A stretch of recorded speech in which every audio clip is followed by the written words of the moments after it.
Welcome to Simplifying the Complicated. In each episode, we'll get together with other professionals and have fun talking about trust and estate matters. You can find this show on all the major platforms, including YouTube, LinkedIn, Facebook, Apple Podcasts, Spotify, and on our website, lawgbs.com. Now here are the hosts of Simplifying the Complicated, Lori Bolander and Lauren Gallagher. Hello, I'm Lori Bolander. And I'm Lauren Gallagher. Welcome to Simplifying the Complicated, the show where we talk about trust and estates and other related matters. Today, we're going to simplify the complicated around some aspects of real estate, which can be terribly complicated for many people. And today, our guest is Annie Lopiccolo. I knew I was going to mess it up. Lopiccolo. Lopiccolo. West. I know, it's such a cool name, too. And I was like, I know when it comes out of my mouth, I'm going to mess it up. But anyway, welcome, Annie. Yeah, thank you for being here. So you're in real estate. Why don't you tell us a little bit about how you got into real estate and what you do currently? Okay, so my husband has been in real estate for over 20 years, and we've been together the whole time. So I watched him grow, and he 6 years ago got his broker's license and started his own company. And my youngest was 3 and ready to go into school, and I wanted to help with the business, but you have to have a license to do any aspect of real estate besides basically making an appointment for termite inspection. So that was it. Right. So well, thank goodness on that too, by the way. Perfect timing. I'm going to get my license. And I did. It took a year from start to finish, passed my test on the first try, and jumped into his business and helped him market and grow. And then 5 years later, it's been about a year, I've been with Coldwell Banker West. So we kind of separated our property management from our residential real estate. And it's been great. I've loved it. That's awesome. And fun fact, your youngest, that 3-year-old, has been in the same class with my son over at Ocean Beach Elementary for 2 years at least. They were together, right? Yeah. So that's how we were lucky enough to meet. That was awesome. I know. Local OB families around here. So I know with real estate, the market changes all the time. Interest rates change. Right now we kind of have like high interest rates, although I think they're coming down or supposedly coming down. Is it still a good time for people to buy? Yeah, well, I think with the fluidity of the market at any point, we're going up, we're going down, interest rates are rising and declining. And in my opinion, if you can afford to pay the mortgage on the home you want to buy, then it is the right time to buy real estate. Real estate is always a great investment, and you just have to, really look at your finances and talk to your lenders, and you really dial in your finances. And so if you buy now with interest rates high, you could refinance when they come down, or if you're waiting and you want to wait for prices to come or interest rates to come down, then the prices change too and they go down and you're in a competitive market. So you're paying more for the house. So it's really, it's fluid, so if you could afford it now and you're ready to buy now, it's a great time to buy. Right. And with the interest rates going up, that can increase people's monthly mortgage, which is, one of the reasons sometimes people feel like they can't buy. But as you're saying, like if they can afford it, get in. If you could make that mortgage payment work for you, then absolutely. Yeah. I mean, I ended up buying at the height of the market, but when interest rates were pretty low. So, half a dozen to one and 6 to the other.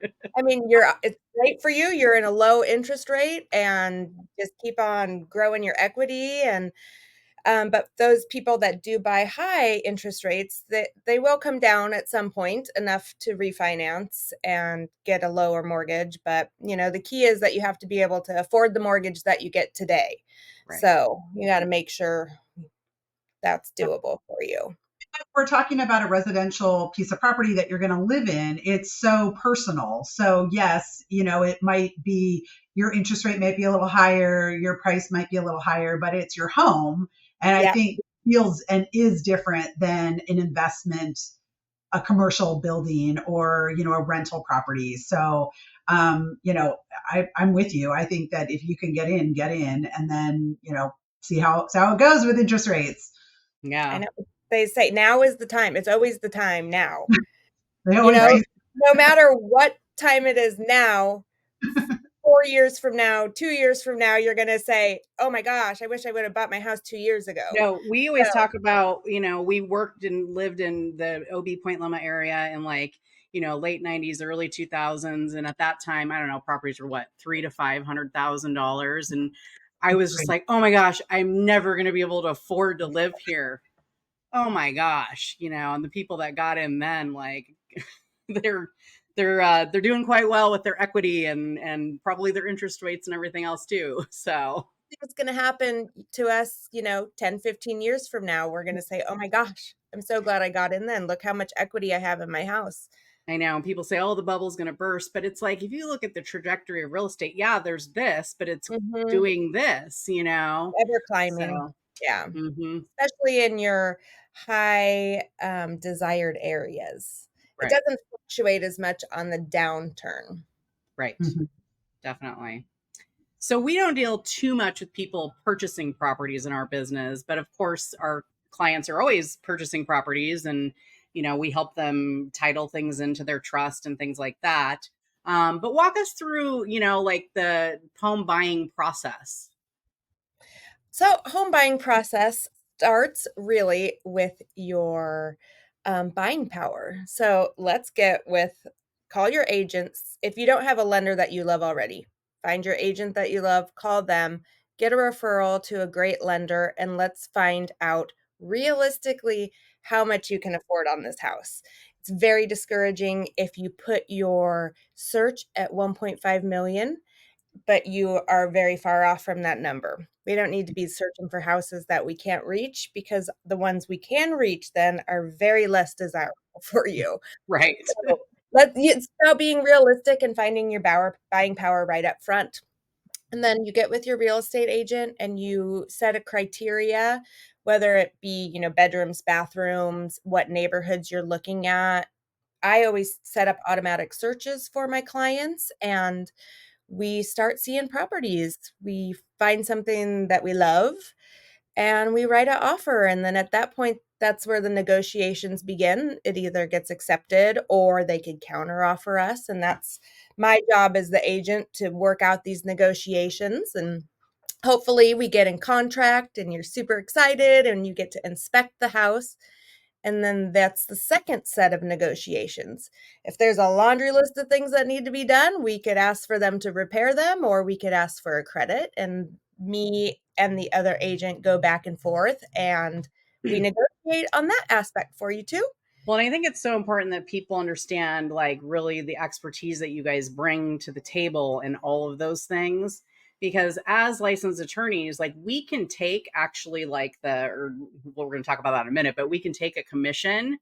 And I know attorneys that have done that. But when I went to buy my house, I was like, I don't know all these ins and outs and details. I've seen real estate contracts. I've reviewed them for my clients, but they have a realtor that's helping them do these negotiations and knowing what they can and can't do. I'm not trying to step in, just like you're not going to go draft a trust for somebody.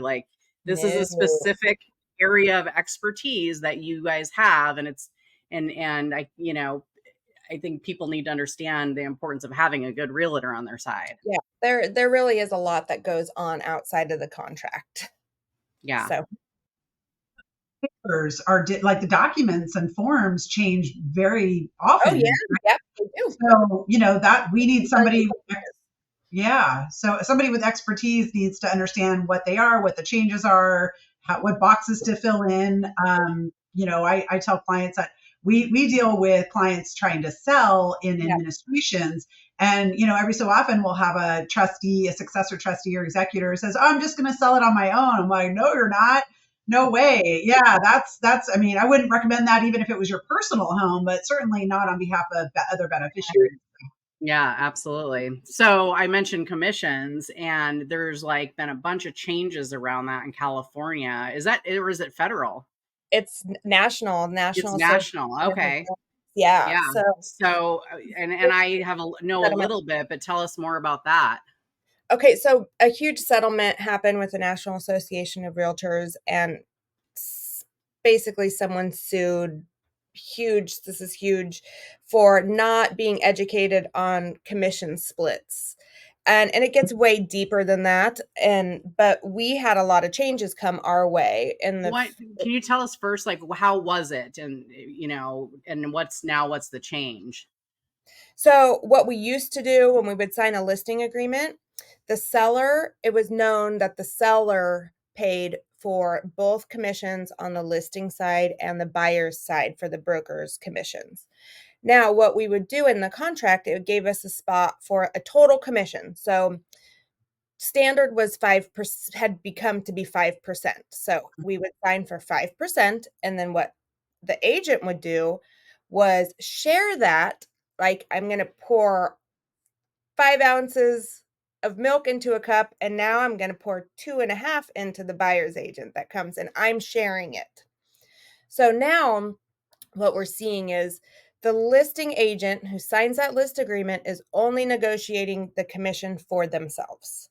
So now I'm commissioning my listing agent commission only.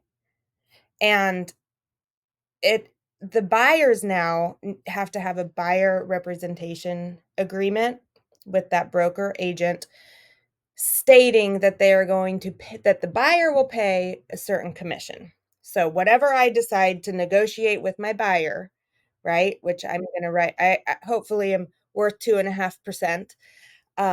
So we write that, and we're in a contract together. Now, when we go to write offers, my buyer is going to ask the seller to pay the buyer's agent's commission. So the seller can do it, but it's not required or standard practice that it's just a given. Yeah, it never was a given in the first place. So they have always been negotiable. This falls on us as great listing agents and great buyer's agents to educate our sellers and buyers. So when I go to a listing appointment, I'm going to tell that seller, hey, listen, this is the standard it used to be. We used to give, you would give me 5% commission and I would share that with the buyer's broker. Now I'm only negotiating for mine, but I want to let you know the buyers don't have as much money coming in, right? They have closing costs. They have all sorts of upfront down payment. They don't have an extra 20 grand lying around to pay the agent's commission. So they are going to ask you to pay the commission. And that's going to be this. It's the same as it was before at the 5%. It's just separating it and really making it very obvious to the seller what they're paying.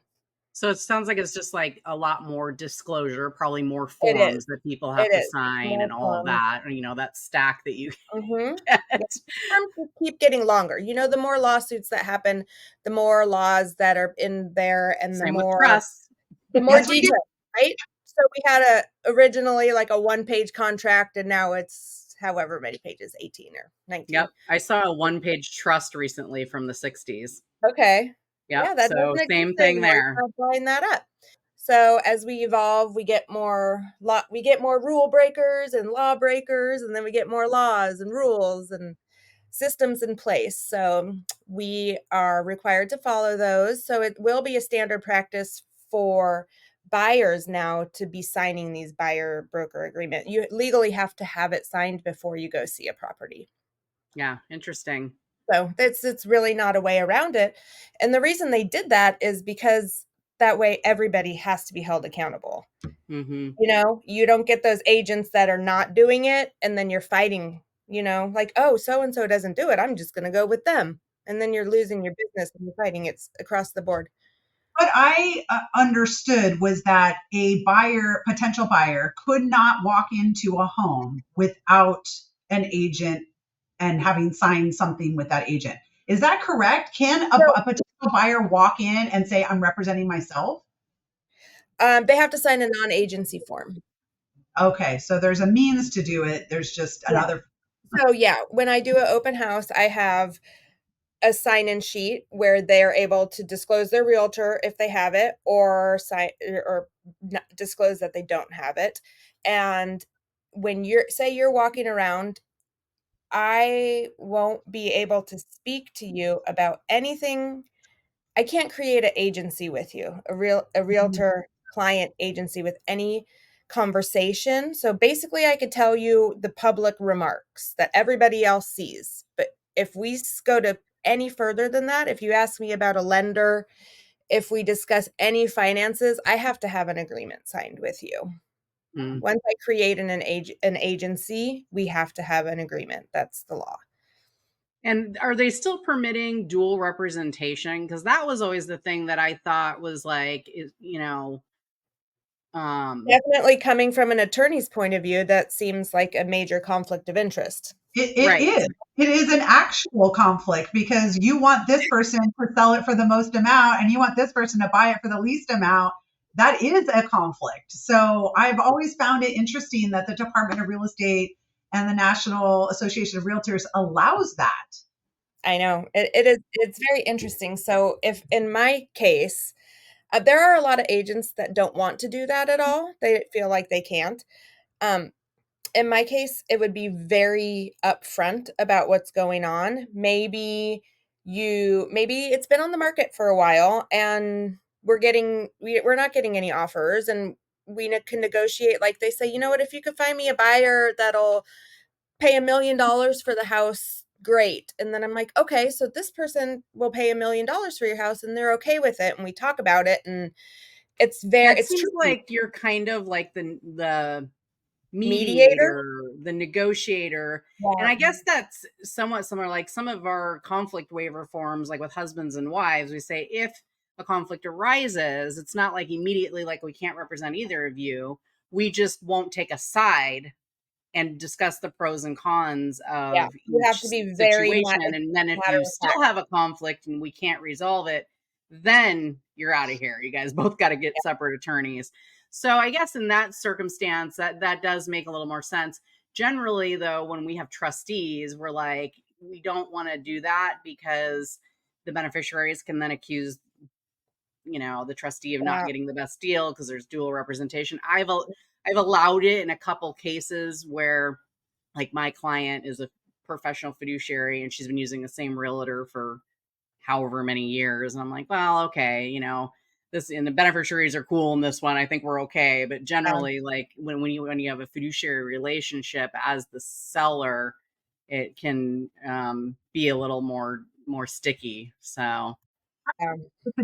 And a couple times, even recently, where I have found out after the fact that the client, and it almost seems like the client didn't realize that the agent was representing the buyer too. It's like, they're bringing the buyer. And I said, did you sign something that you agreed to that? Because remember we talked about that and I wasn't in support.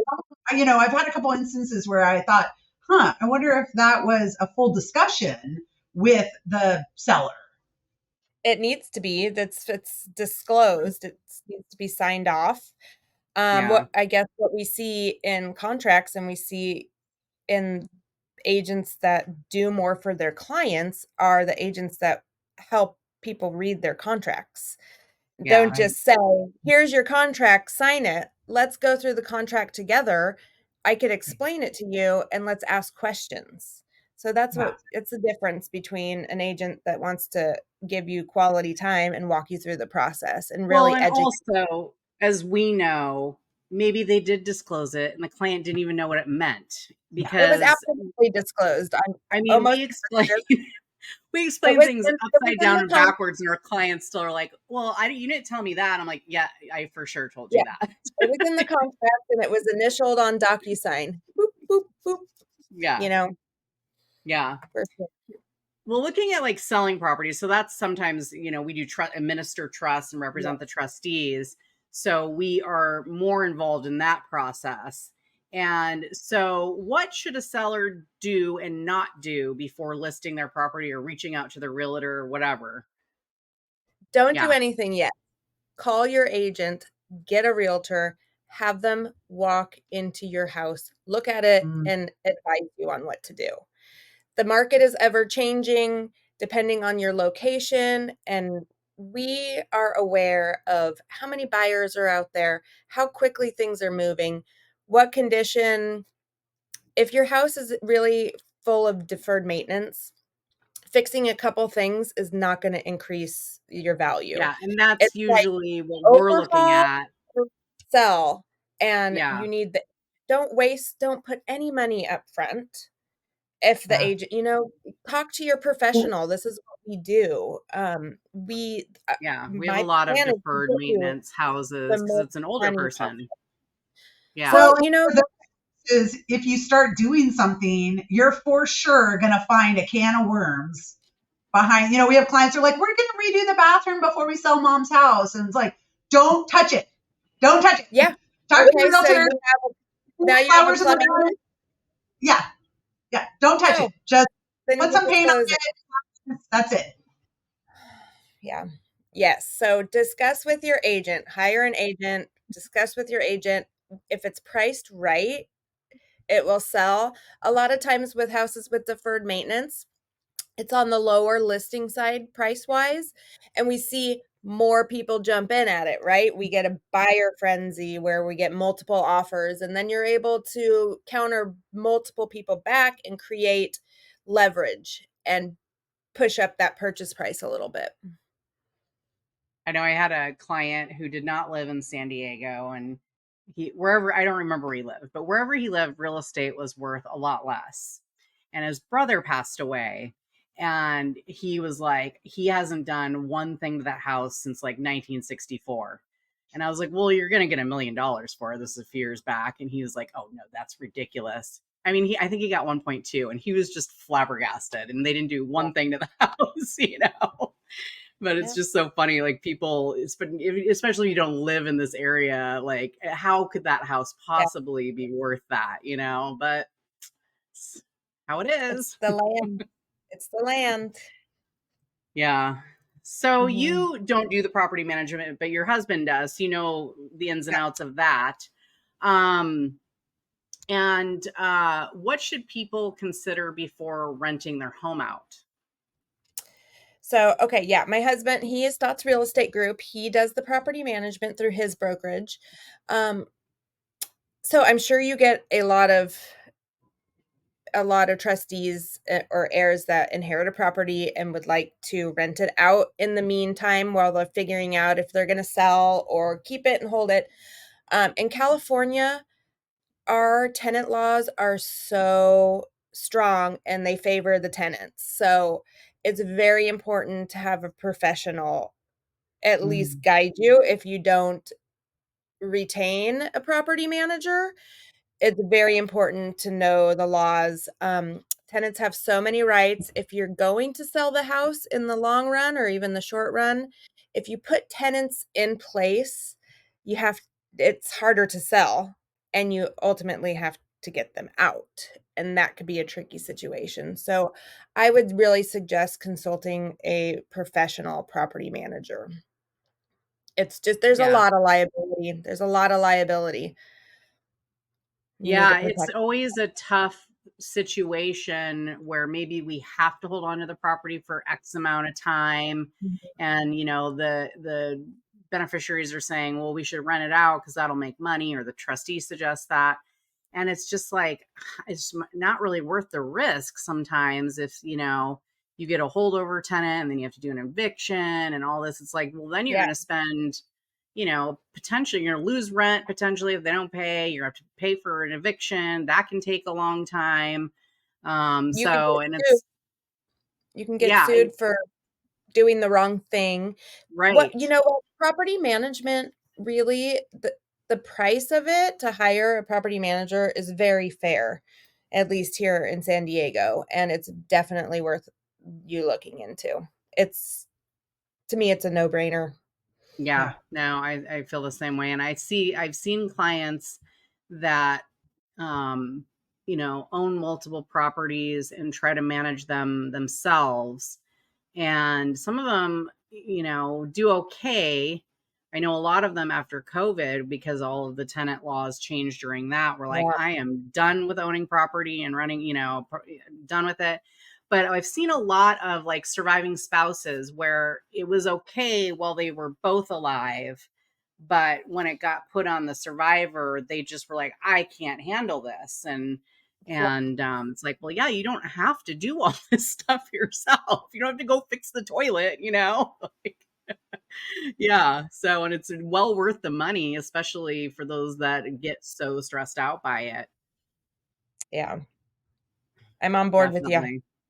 Hire a property Yeah, and manager. everybody has a different kind of like threshold for handling things too. Like I have this two widows one year, and one inherited like 15 pieces of property, or she was now in charge of 15 pieces of property that her and her husband had, and one had her home and a rental. And the one that had a home and a rental was admitted to the ER for like, panic attacks. And the one that inherited 15 was like, I got these in LLCs. I'm going to Hawaii. I'm doing this. So it's just like, there's way different thresholds for capacity for people too. So It's but a business.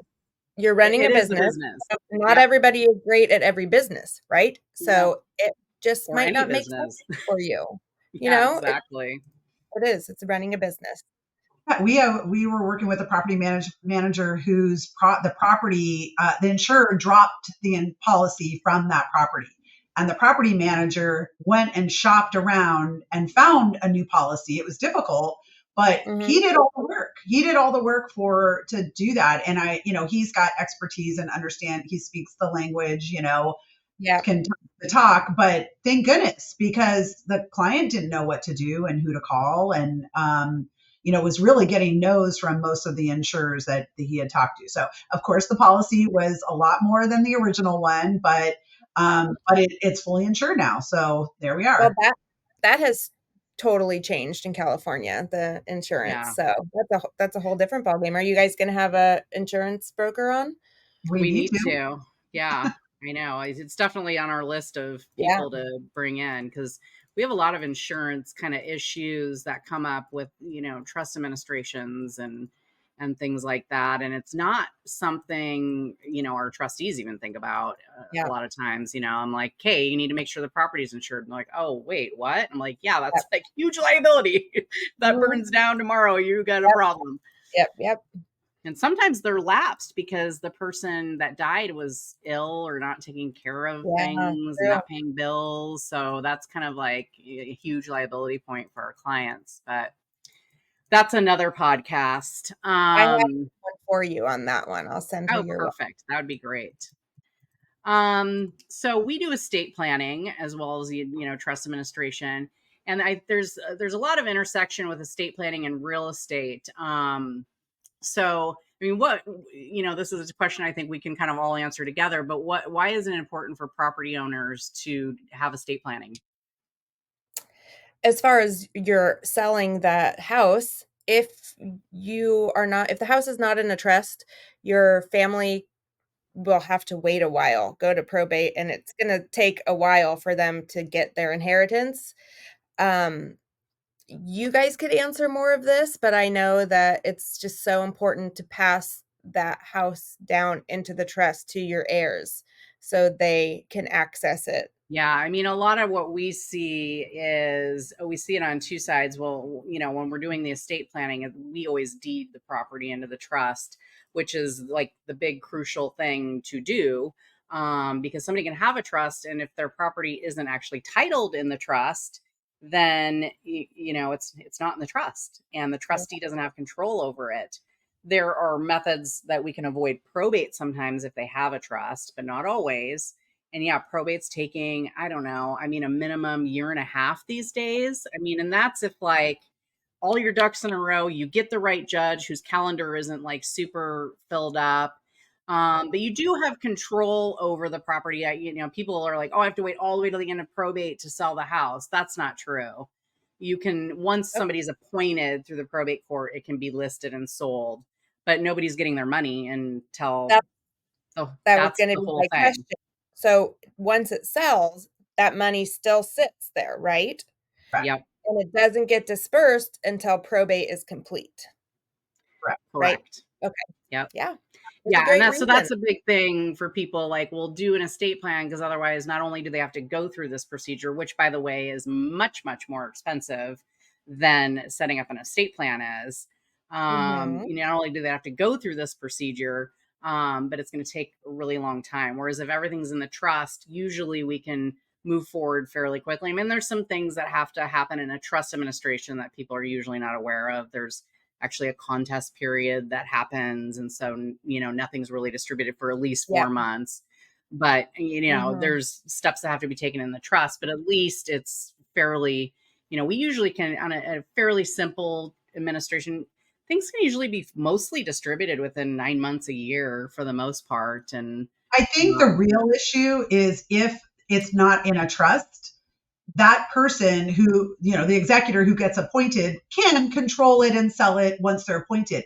It may take 6-8 months to get that person appointed for a variety of reasons. The death certificate can't come out. We can't figure out who to appoint. The calendar's long. But meanwhile, nobody has access to any funds. So maybe the mortgage isn't getting paid. The property taxes aren't getting paid.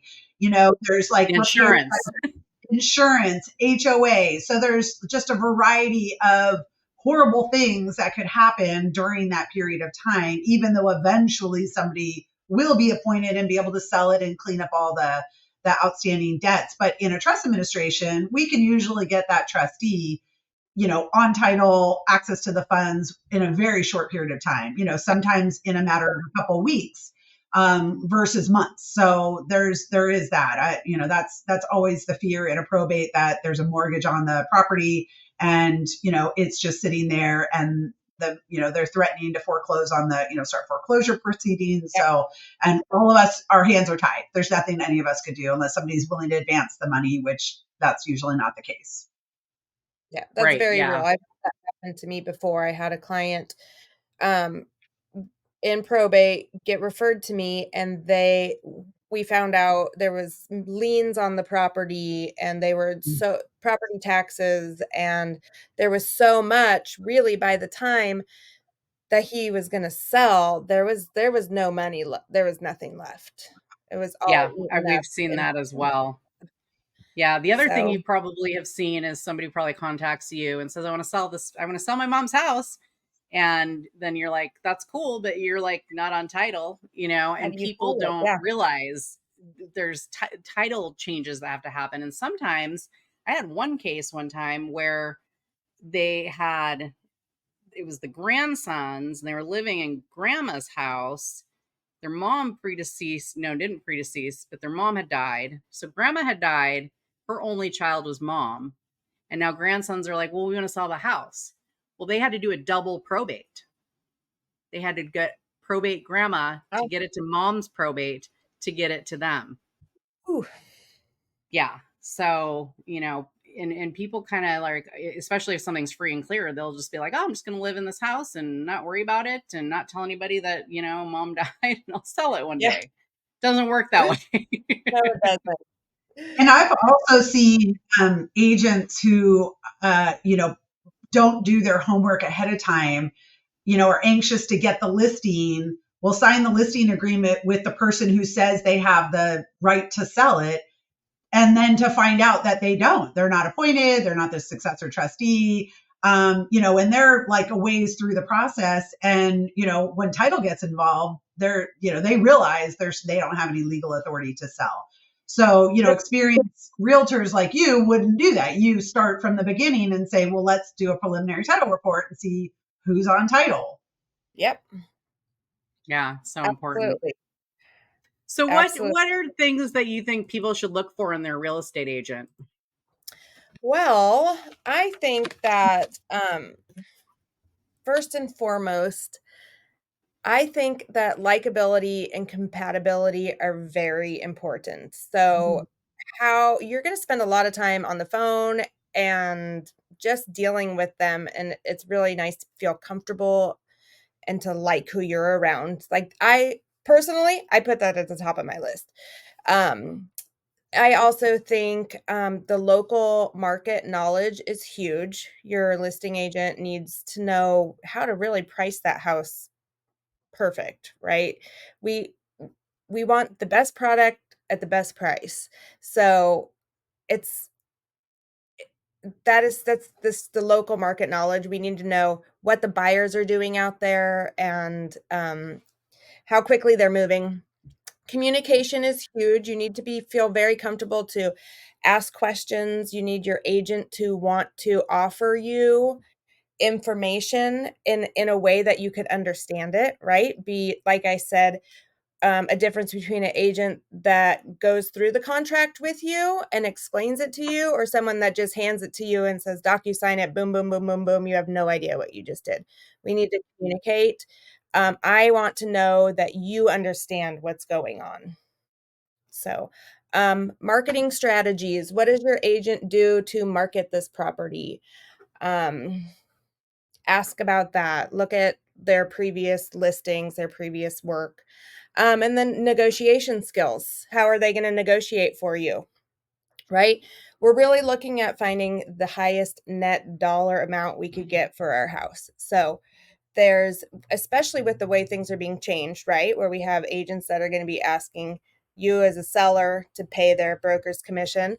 We're negotiating. How many offers are we going to get in? Are we going to get 3, 4, 5? Is that going to be a negotiation there too? There's a lot of negotiation that goes on. So Yeah, those that's so skills. true. And I agree about the likability because, like us, realtors sometimes have to give clients bad news, they've rejected your offer or somebody got in over you. So I think it's important to have that relationship first and foremost so that you guys can be partners through the transaction. And I think Lauren would agree with me, but when the client is like, well, I'm going to sell mom's house and like mom's realtor or mom's neighbor's a realtor, so we're just going to use that person, I'm always like, oh, I'm always like, can you please at least like interview some other people first? Because I've really seen that go not well. I mean, the just like with any business, there's people that are really great at their job and there's people that aren't, and there's people that have been in the market for a long time, and that doesn't mean that they're really great at their job either. So you as a seller need to do your own research too. I Yeah, definitely suggest interviewing and getting to know that agent a little bit. definitely. I like All to right. become Well, friends with my clients too. So yeah. to me, it's a very personal deal. So I feel like you Well, should have, especially when you're purchasing your own home, it is very yeah, personal, and, it's awesome that you say that, you end up being friends with a lot of your clients. That I think speaks volumes for, who you are as a real estate agent. Yeah. Well, I think we probably should wrap up, but thank you for being here today. This was fun to learn more. It was great to hear some of the explanations, especially about like the new commission structure and all of that. I've been hearing bits and pieces, but hadn't like put it all together in my brain. So it was nice to have that there's a lot. explanation. Yeah. Well, thank you, and Annie, and thank you for everybody that tuned in today. And hopefully we simplified some complex issues around real estate for you today. You can find Annie on her Instagram at Annie Lopiccolo, or you can call her at 562-884-8941.